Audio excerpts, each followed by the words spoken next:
শয়নী একাদশী থেকে 4 মাস ঘুমোতে যান ভগবান বিষ্ণু। জানো এই সময় কি কি করা উচিত আর কি কি করা উচিত নয়। চতুর্মাসে এই কাজগুলি ভুলেও করবে না।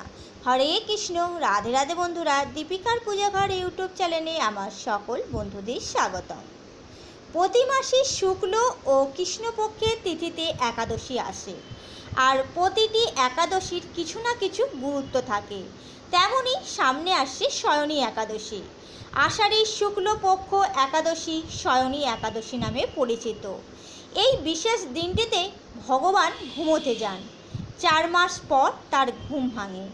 তার জেগে ওঠার দিনটিকে বলে প্রবোধিনী একাদশী। স্বাস্থ্যমতে এই চাতুর্মাস্যে জীবনের সুখ শান্তি বজায় রাখতে নানাবিধ নিয়ম পালন করা উচিত। এই বছর পয়লা শ্রাবণ 17ই জুলাই শুরু হচ্ছে শয়নী একাদশী, অর্থাৎ এই দিনটি থেকে চতুর্মাস্য শুরু। 4 মাস অনন্ত শয্যায় যোগনিদ্রায় থাকবেন বিষ্ণু।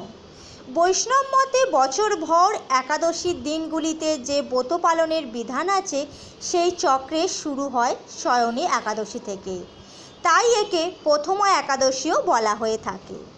বিষ্ণু পুরাণে আবার শয়নী একাদশীর একটি ব্যাখ্যা আছে। শ্রীহরির বড় ভক্ত ছিলেন রাক্ষস হিরণ্যকশিপুর ছেলে প্রহ্লাদ। বিষ্ণু বিরোধী হিরণ্যকশিপুকে বিষ্ণুর অবতার নরসিংহ বধ করেন।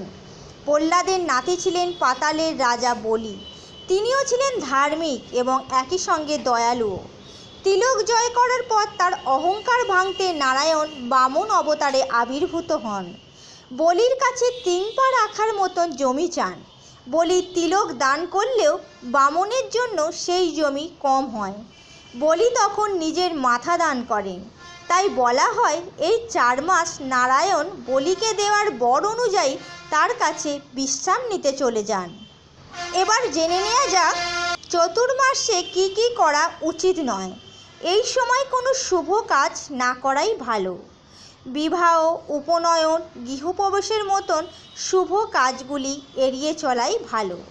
তবে এই সময় উপোস করলে বিছানা কিংবা মেঝে বিছানো কার্পেটে না ঘুমোনোই শ্রেয়। যে কোনো নেশার দ্রব্য এই সময় বর্জন করা উচিত। এই সময় কি কি করা উচিত? এই সময় শিবের আরাধনা করলে মঙ্গল হয়। শ্রাবণ মাসে নিরামিষ খাওয়াই ভালো। কারোর প্রতি বিদ্বেষ রাখবে না, লোভ কিংবা অহংকার করবে না। বন্ধুরা, এই ছিল আমার ছোট্ট ভিডিও। আশা করি ভিডিওটি তোমাদের ভালো লেগেছে। যদি ভালো লেগে থাকে ছোট্ট করে একটি লাইক করে দিও, তোমার প্রিয়জন বন্ধু বান্ধবদের সাথে শেয়ার করে দিও। Thank you for watching. Radhe Radhe, জয় শ্রীকৃষ্ণ।